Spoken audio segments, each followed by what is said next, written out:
Hello everyone, Assalamu alaikum. This is Dr. Tazeen from Study Medic, your mentor for Study MRCOG. And in this Triple R series, we are going to discuss few major concepts from pharmacology as well as they are the exam tested questions as well.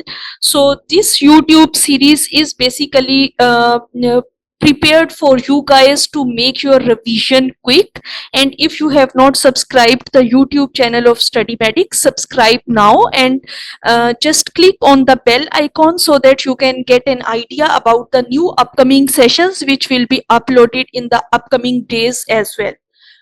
So first of all, always remember that as your exams are fast approaching, so keep in mind that these last few days you have to keep all excuses aside and remember that you are capable of passing this exam.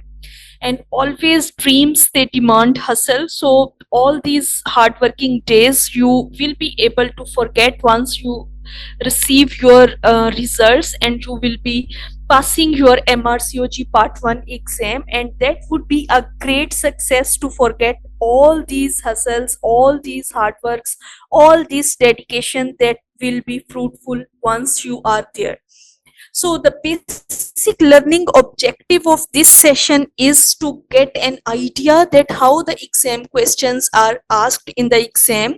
You should be able to evaluate yourself that how these questions are being asked and how I have to grab the concepts of pharmacology. You should be able to analyze the exam question statements while answering the questions, and whatever you have learned in these last few months, your application of knowledge with good understanding is needed to answer these questions appropriately so that you are able to remember all the concepts which you have learned in the previous months, and you are able to apply your knowledge on these exam tested questions, and you are able to answer the questions appropriately in the exam.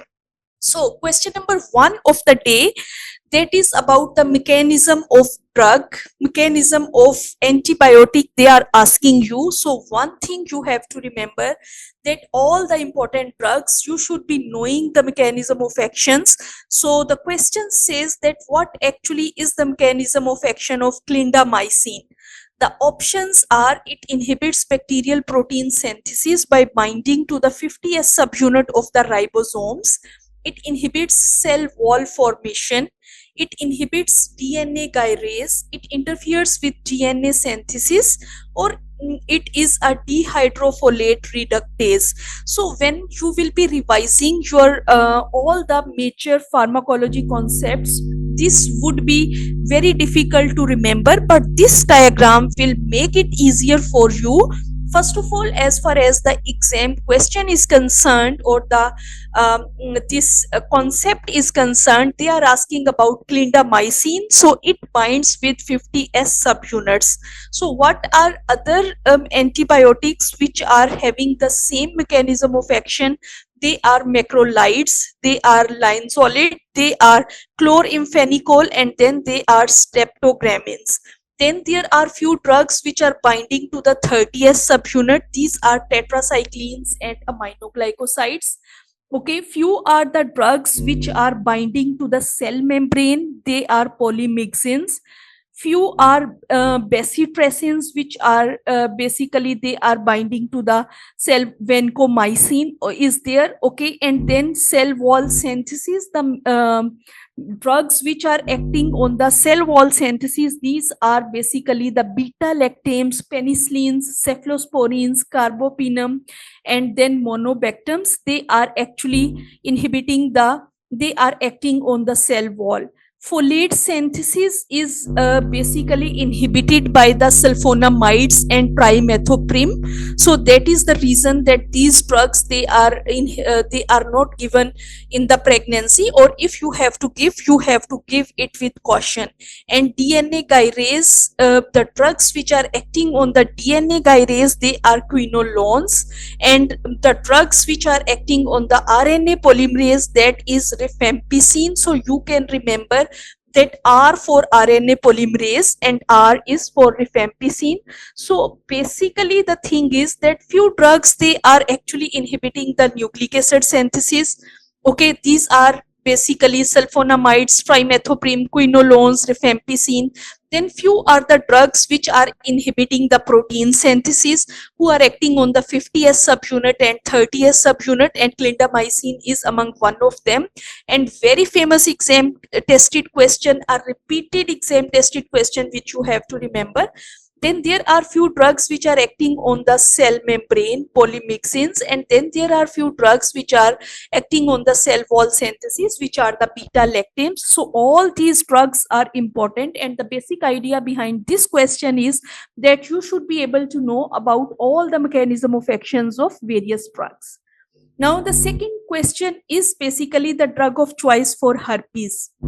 So now we know that herpes simplex is a viral infection which can happen in pregnancy. So this can be primary infection, this can be secondary infection. So the drug of choice for the herpes, now they have given you various drugs: acyclovir, methotrexate, amoxicillin, ranitidine, and raltegravir.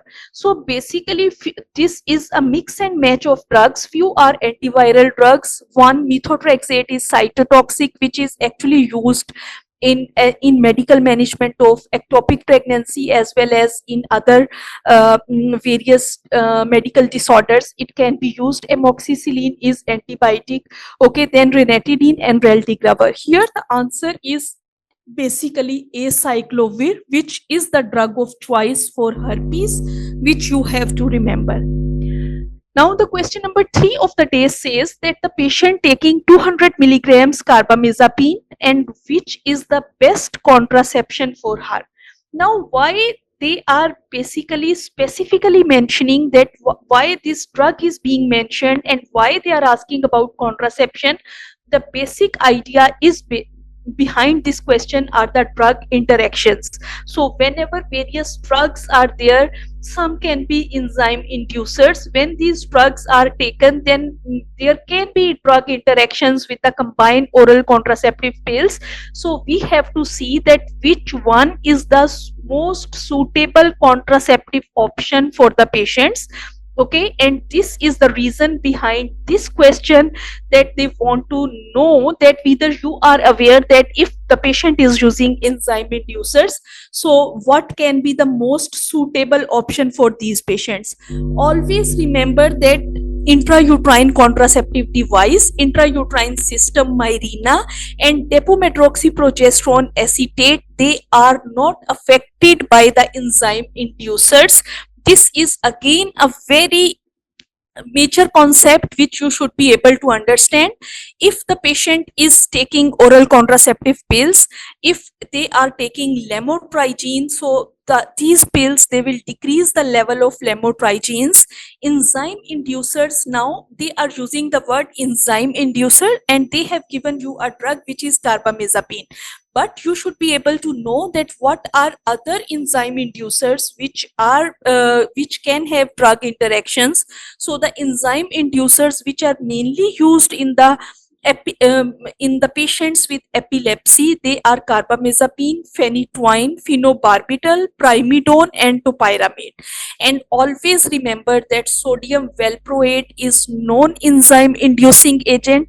Levetiracetam and lamotrigine, they are non-enzyme inducers. So if sodium valproate is given, it is associated with the neural tube defects, but it has no drug interaction with the OCPs, as this is non-enzyme inducer. But this drug should be changed before pregnancy, as it is associated with congenital malformations in the form of neural tube defects. This is important. Question number 4 of the day says that deafness is caused by which drug, and they have given few drugs like streptomycin, neomycin, ibuprofen, naproxen, cisplatin. So various drugs have various side effects, but basically deafness, this can be caused by hearing loss, or tinnitus can be due to various drugs which can cause, and streptomycin here and neomycin can be among the antibiotics, but if these two options are given, streptomycin stands high in this exam, in this question, so streptomycin would be the answer. Other drugs like anti-inflammatories drugs can also cause hearing loss. This can be ibuprofen and naproxen. Pain relievers like aspirin and Tylenol can cause hearing loss, which is actually rare. Cancer medications can also be there, like cisplatin and carboplatin. They can be associated with they can be associated with hearing loss and tinnitus, and among the antibiotics they are neomycin and streptomycin. And always remember that streptomycin is the single best answer in this question, which can be associated with hearing loss, which you have to remember. Then coming to question number 5, the drug which is not safe in lactation, in the breastfeeding moms, which drug is not safe and they should not be taking it as a painkiller if they are breastfeeding their baby. So the drug options which are given are morphine. Whenever we have a look at morphine, we always think that this would be the drug which should not be given, but always remember that if it is given in as a single dose, it has nothing to do, as it is secreted in very less amount in the breastfeeding. Okay, naproxen comes, then tramadol, okay, paracetamol and NSAIDs. Here basically the answer is C, that tramadol should not be given in breastfeeding mothers. And here you can see that administration of single dose of morphine may not cause detrimental effects for the breastfeeding infants. However, when repeated doses are administered, the concentration of morphine in the breast milk can be variable, then it can cause various effects. Breastfeeding is not recommended during treatment with codeine or tramadol due to the risk of serious adverse reactions in the breastfed infants, such as excess sleepiness can be there in the baby, difficulty can be there in the breastfeeding itself, and serious breathing issues can also be there, which can result in death of the baby. So that is the reason that this drug should not be given in the breastfeeding mothers. Then there comes another exam question, which is again very important question, that mifepristone is the drug which is used in management of abortion. What is the mechanism of action of this drug? Again, all the drugs which are used in gynecology, if you talk about antihypertensives, if you talk about tocolytic agents, if you talk about the hypoglycemic agents, you should be knowing the mechanism of action of these drugs, as they are important. So here they are asking about mifepristone. They are asking that whether it is oxytocin receptor agonist, it is progesterone agonist, antiprostaglandin, antiprogesterone or anti-estrogen. So this is basically antiprogesterone, as if you remember that you are using this drug for the management of abortion, to remove the pregnancy, okay, and for the maintenance of pregnancy, progesterone is the hormone which is very very important. So you need to use a drug which will be against progesterone to, for this management of the abortion to be successful. So that is the reason that mifepristone is anti-progesterone drug. It is a synthetic steroidal antiprogesterone. In the presence of progesterone, it competes for progesterone receptors and it acts as antagonist of progesterone. That's why it is helping in the management of um, uh, abortions. So progesterone has which type of receptors? Now we are talking about the antiprogestogen drugs. Now there are exam questions like which type of receptors can be there in the progesterone, which type of receptors can be there in the estrogen. At times this is again exam tested question. So the options are nuclear transcriptase receptors, G protein coupled receptors, cell surface receptors, enzyme linked receptors, or ion channel linked receptors. So you should be able to know that basically progesterone are transcription factors that consist of DNA binding domain. Estrogen receptors are also member of superfamily class of nuclear receptors. They are also transcription factors and they are located in either the cytoplasm or nucleus, in which they function as transcription factors. Then there comes another important drug which is being used in gynecology, that is oxytocin receptor, is a typical class 1 G protein coupled receptors. So estrogen and progestrogens, they are transcription factors, and oxytocin is G protein coupled receptor, which is also a high yield area which can be tested in the exam, so that you should also be knowing about the types of receptors which the oxytocin has. Then there comes another question about the atosiban, which is a famous drug which is used as tocolytic agent to stop the labor pains in those women who are having preterm labor. So they are asking that what type of drug it is. Is it oxytocin antagonist, progesterone agonist, progesterone antagonist, oxytocin agonist, or oxytocin antagonist? So basically, there are certain tocolytic agents which can be used, like indomethacin can be used.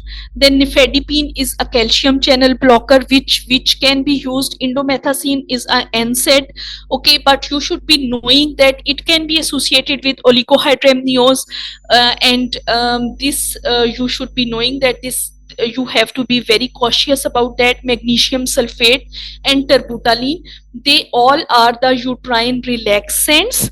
As if the patient is having preterm labor, then there would be uterine contractions, so you need such drug which will relaxes the uterus.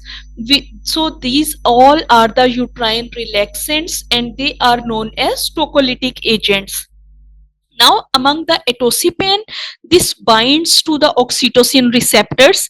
It will block the increase of intracellular calcium concentration, and it will decrease in the frequency and tone of myometrial contractions. So it will cause the uterine relaxation. On the other hand, it does not allow oxytocin to activate the vasopressin receptors.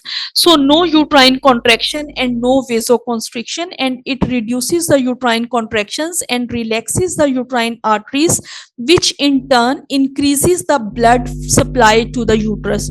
So atosipan is basically acting against the oxytocin, okay, and it does not allow oxytocin to activate the vasopressin. So then there are other tocolytic agents, as I told you, and there are certain side effects as well as contraindications. Beta 2 agonist terbutaline, it decreases the myometrial contractions, but it should not be given in dysrhythmias, uncontrolled diabetes, and uncontrolled thyroid disease. Then there comes calcium channel blockers. They decreases the calcium uptake into the cells and decrease calcium release from sarcoplasmic reticulum, thus decreasing the myometrial contractility. But calcium channel blockers, always remember that they will have side effects like hypotension, flushing, headache, nausea, vomiting, and pulmonary edema can be there. And these drugs, they should never be given in cardiac disease, renal disease, hepatic disease, hypotension, and magnesium. Then there comes cyclooxygenase inhibitors like indomethacin. This indomethacin, it will inhibit prostaglandin production, thereby reducing the intracellular calcium and thus decreasing the myometrial contractions.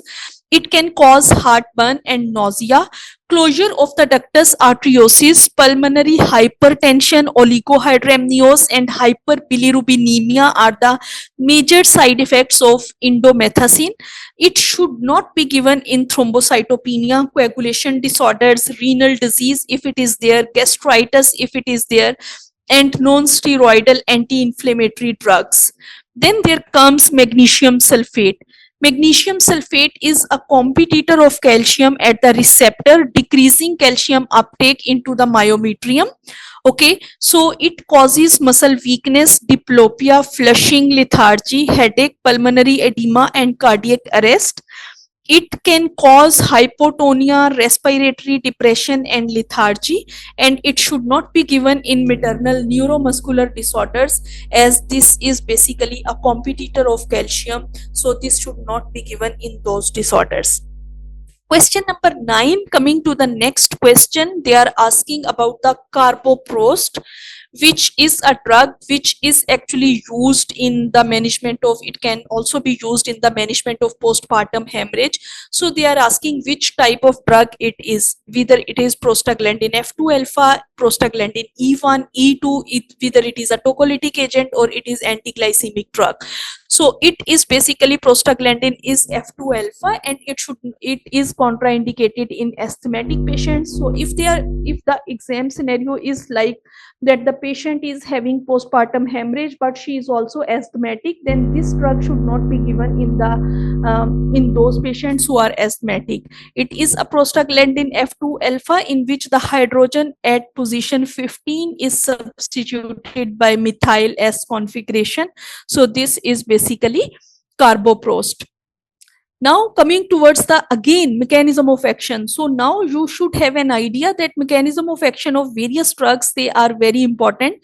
Question number 10 of the day says that what is mechanism of action of OCP, oral contraceptive pill. So if they are asking about oral contraceptive pill mechanism of action, they can ask you about the mechanism of action of progesterone only pill. They can ask you about the mechanism of action of Mirena. They can ask you about the mechanism of action of intrauterine contraceptive device. So you should be able to understand all. So here the options are ovulation inhibition, thickening of cervical mucus, creating the inflammatory medium inside the uterus, inhibiting fertilization, and destroying the zygote. So all the contraceptive pills like OCPs, basically the combined oral contraceptive pills, they inhibit ovulation. Okay, if they are used for first 7 consecutive days, there will be suppression of ovulation first after first 7 pills. The progesterone only pills, they are associated with thickening of the cervical mucus. And then depometroxyprogesterone acetate, that is basically causing suppression of ovulation. Among the progesterone only pills, desogestrel is the pill which is also causing inhibition of ovulation. So combined oral contraceptive pills, suppression of ovulation.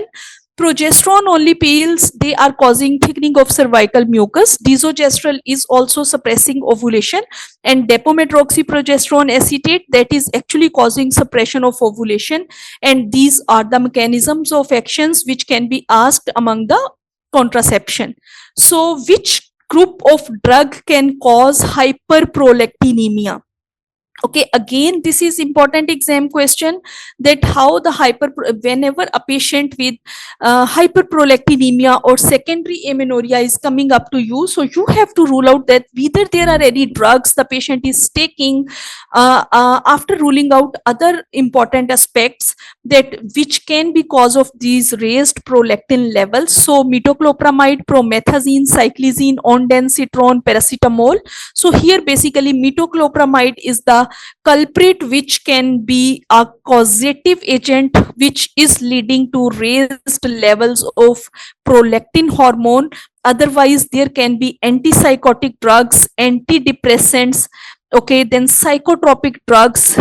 They can antihypertensives, few antihypertensives like alpha methyl dopa and verapamil, opiates like morphine, H2 antagonist like cimetidine and ranitidine, they all can cause raised levels of prolactin, and they can lead to hyperprolactinemia. Apart from that, pregnancy and breastfeeding is also a normal condition in which the prolactin hormone levels can be raised. Then these hormone levels can be raised in stress as well. Okay, and if there is some tumor of the pituitary, that can also lead to microadenomas and macroadenomas. They can also be the cause of raised prolactin levels, which you should keep in mind. Among the drugs here, metoclopramide stands high in causing raised levels of prolactin level. Question number 12, all drugs can be used as tocolytic purpose, as we discussed earlier as well, except one. Terbutaline we can use, nifedipine, atosiban, indomethacin, and then there comes prostacyclin. Prostacyclin is not a drug, as we know. Terbutaline can be used, nifedipine, a calcium channel blocker, can be used. Then atosiban, as we discussed, that can also be used. Indomethacin is used, can be used as tocolytic agent, but prostacyclin is not a tocolytic drug. It is a potent inhibitor of platelet aggregation and it can induce vasodilation. Normal prostacyclin levels help in maintaining the blood vessel health, keeping your blood vessel open and enabling the normal blood flow. This is not a tocolytic agent and this is not used as a tocolytic drug. Question number 13 is basically about the medical management of ectopic pregnancy. As we know that there are certain criteria in which ectopic pregnancy can be managed medically.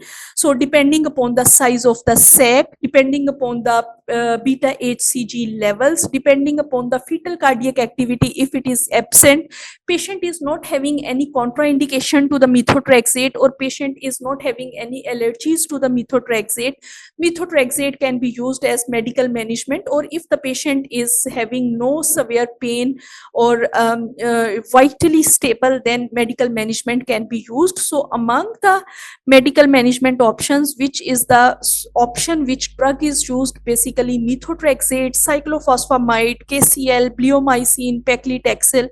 Here basically methotrexate is the agent which is used in the medical management of ectopic pregnancy, and then the beta HCG levels are monitored to see that whether the patient needs further dose or this pregnancy is managed for these patients. So methotrexate is the drug which is used. Then another important exam tested area as well as very high shield area about the lithium use. Lithium can be used in bipolar disorders. Patients can be taking. So if they are taking, which anomaly can be there? Teratology of Fallot, Dandy-Walker syndrome, Ebstein's anomaly, limb reduction deformity, or transposition of great arteries. So basically Ebstein's anomaly, lithium is famous for Ebstein's anomaly, that it can cause Ebstein's anomaly. The incidence is 1 in 20,000, and basically elevated risk is there if the patient is taking lithium. So that is the reason that lithium should be monitored carefully if the patient has to take, and it should be stopped during delivery, and then the levels are checked after 12 hours. Last question of the day, that which drug causes yellowish discoloration of the teeth? Okay, so the options given are tetracycline, streptomycin, clindamycin, erythromycin, and gentamicin. So basically here the answer is tetracycline, as it is basically associated with permanent yellow or brown discoloration of the teeth. So that is the reason that this drug should be avoided in pregnancy, and this drug can cause the discoloration of the teeth. So this was all about the triple R series of pharmacology. I hope these questions, they will give you an idea that how to interpret the questions, how to analyze the questions, which are the important areas which can be exam tested areas, and how to answer appropriately, and how to pass the exam in one go. Thank you so much for your attention. Thank you.